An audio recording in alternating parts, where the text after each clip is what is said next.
কুয়াকাটার নীল সাগরে মন হারিয়ে যায়, কুয়াকাটার নীল সাগরে মন হারিয়ে যায়।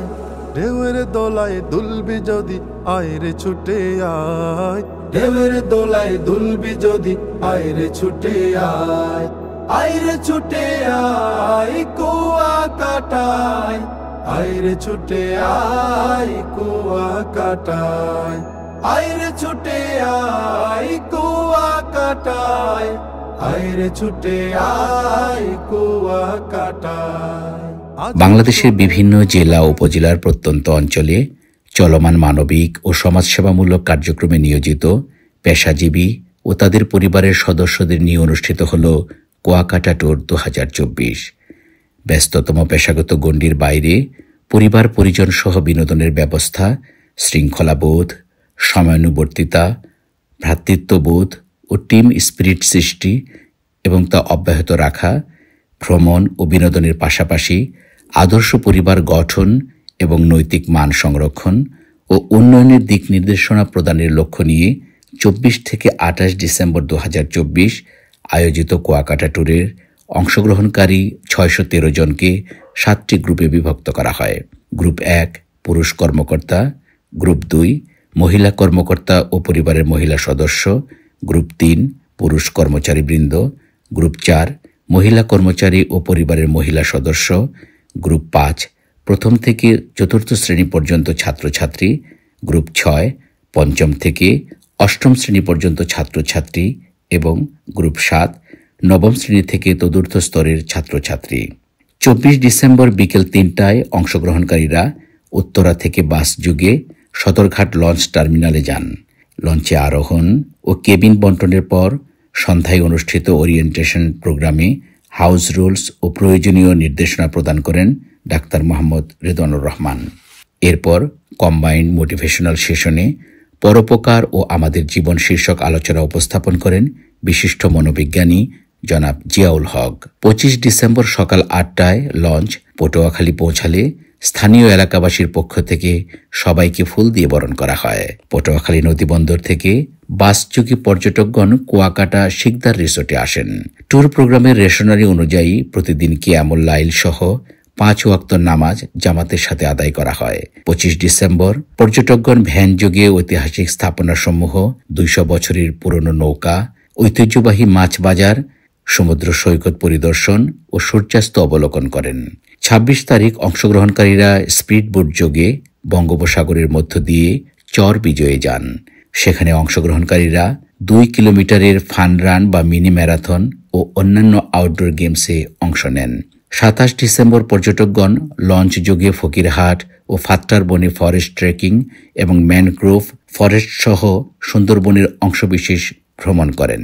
ট্যুর চলাকালে বিভিন্ন টুরিস্ট স্পট ও রিসোর্টে পুরুষ, মহিলা ও শিশু কিশোরদের জন্য পৃথক পৃথকভাবে আয়োজন করা হয় আউটডোর গেমস ও বিভিন্ন ধরনের অংশগ্রহণমূলক ইভেন্টের। প্রতিযোগিতাগুলোর মধ্যে শিশুদের জন্য দৌড়, মোরগ লড়াই, চকলেট সার্চিং ও প্রবলেম সলভিংয়ে টুরিস্টরা অংশ নেন।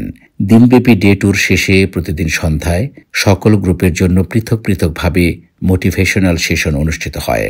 বড়দের জন্য আয়োজিত প্রোগ্রামে মৌলিক বিশ্বাস ও আমাদের চেতনা শীর্ষক আলোচনা উপস্থাপন করেন ঢাকা বিশ্ববিদ্যালয়ের সহকারী প্রক্টর ও আরবি বিভাগের সহযোগী অধ্যাপক ডক্টর রফিকুল ইসলাম।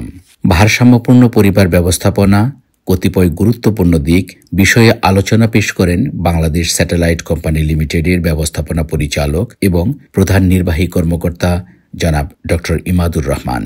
অনুকরণীয় পরিবার, সামাজিক গ্রহণযোগ্যতা ও দাওয়াতি প্রভাব বিষয়ে আলোচনা উপস্থাপন করেন জনাব অ্যাডভোকেট এহসানুল মাহবুব জুবায়ের। প্রতিটি আলোচনার পর অংশগ্রহণকারীদেরকে 10টি গ্রুপে বিভক্ত করে সংশ্লিষ্ট বিষয়ে কর্মশালা অনুষ্ঠিত হয়। এছাড়াও মুসলিম উম্মার খেদমতে আমার পরবর্তী প্রজন্ম প্রত্যাশা ও পরিকল্পনা শীর্ষক রচনা লিখন প্রতিযোগিতায় ডেলিগেটরা অংশগ্রহণ করেন।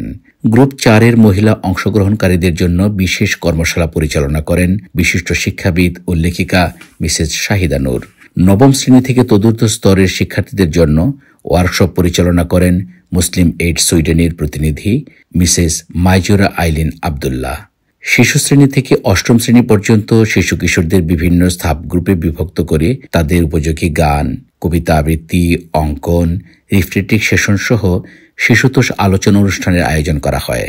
প্রত্যেকটি ইভেন্টে অংশগ্রহণকারীদের জন্য ছিল আকর্ষণীয় উপহার ও পুরস্কার। নির্ধারিত সময়ে সকালের নাস্তা, দুপুরের খাবার ও নৈশভোজের আয়োজন করা হয়। শৃঙ্খলা ও নিয়মাবর্তিতার সাথে বিভিন্ন বয়সের ট্যুরিস্টরা তাদের খাবার গ্রহণ করেন। প্রতিদিন রাতের খাবারের পর ছিল কালচারাল ইভেন্ট। 25 ডিসেম্বর স্টাফদের সন্তানদের নিয়ে আসম শাহরিয়ার রচিত ও জনাব উমর ফারুক সময়ের নির্দেশনায় নাটক মুকুট বিড়ম্বনা মঞ্চস্থ হয়। 26 ডিসেম্বর স্টাফদের অংশগ্রহণে ইসলামী রেনেসার কবি ফররুখ আহমদের গল্প অবলম্বনে রচিত 7 ডাকাত ও হাতেম তাই নাটক পরিবেশিত হয়। প্রতিদিন রাতে বিভিন্ন সংস্থাসমূহের কার্যক্রম উপস্থাপন ও পরিচিতি পর্বের আয়োজন করা হয়। আমরাও আমি পরিবার, আমরাও আমি পরিবার, আমরাও আমি পরিবার, হাতে হাতে রেখে হাঁটি, গড়ে তুলি পরিপাটি। হাতে হাতে রেখে হাঁটি, গড়ে তুলি পরিপাটি। সুন্দর জীবনের স্বর্ণালী দ্বার, সুন্দর জীবনের স্বর্ণালী দ্বার। আমরাও আমি পরিবার, আমরাও আমি পরিবার, আমরাও আমি পরিবার, আমরাও আমি পরিবার। বুকে বুকে বেঁধে দেই মায়া প্রীতি ডোর, স্নেহাতুর প্রাণ খুঁজে আগামীর ভোর। বুকে বুকে বেঁধে দেই মায়া প্রীতি ডোর, স্নেহাতুর প্রাণ খুঁজে আগামীর ভোর। নয়া সূরজের সে উদয়ের পানে, একসাথে পাড়ি দেই নিকষ আধার। আমরাও আমি পরিবার, আমরাও আমি পরিবার, আমরাও আমি পরিবার, আমরাও আমি পরিবার। 28 তারিখ খুব ভোরে ভ্যান যোগে পর্যটকগণ চর গঙ্গামতী নামক স্থানে সূর্যোদয় দেখতে যান। কুয়াকাটা সমুদ্র সৈকত থেকে সূর্যোদয় ও সূর্যাস্ত দুটি দেখা যায়। 28 ডিসেম্বর সকালের নাস্তা শেষে সবাই পটুয়াখালীর উদ্দেশ্যে বাস যোগে রওনা হন। পটুয়াখালী জেলা শহরের শিশু পার্কে দুপুরের খাবারের আয়োজন করা হয়। মধ্যাহ্নভোজ শেষে বিকেল 4টায় পূবালী 12 লঞ্চ ঢাকার উদ্দেশ্যে ছেড়ে যায়। ডেলিগেটগণ নদীর দুধারের মনোরম সৌন্দর্য উপভোগ করেন। লঞ্চের ডেকে সালাতুল মাগরিব ও এশার পর অনুষ্ঠিত হয় খুলুসিয়াত ও আখিরাতমুখী জীবন শীর্ষক মনোজ্ঞ সেমিনার। এতে সংশ্লিষ্ট বিষয়ে প্রবন্ধ উপস্থাপন করেন জনাব আবু তাহের মোহাম্মদ আব্দুল গফুর নাসির। পুরস্কার বিতরণ, ফিডব্যাক গ্রহণ, অতিথিদের বক্তব্য ও মোনাজাতের মধ্য দিয়ে চলমান লঞ্চে আয়োজিত সমাপনী অনুষ্ঠান শেষ হয়। দেশি পর্যটকদের পাশাপাশি আন্তর্জাতিক সেবা সংস্থা ওয়েফা জার্মানির 2 জন প্রতিনিধি ভ্রমণে অংশ নেন। একসাথে ভ্রমণ, নামাজ আদায়, শৃঙ্খলার সাথে খাদ্য গ্রহণ, প্রতিযোগিতা, ট্রেনিং সেশন, আউটডোর অ্যাক্টিভিটিস, পারস্পরিক পরিচিতি সহ নানামুখী কর্মসূচির সমন্বয়ে আয়োজিত কুয়াকাটা ট্যুর ঢাকা নদী বন্দরে পৌঁছার মাধ্যমে শেষ হয়। পরোপকারী মানুষই সেরা মানুষ, এই স্লোগানটি হোক আমাদের পথ চলার অনন্য প্রেরণা।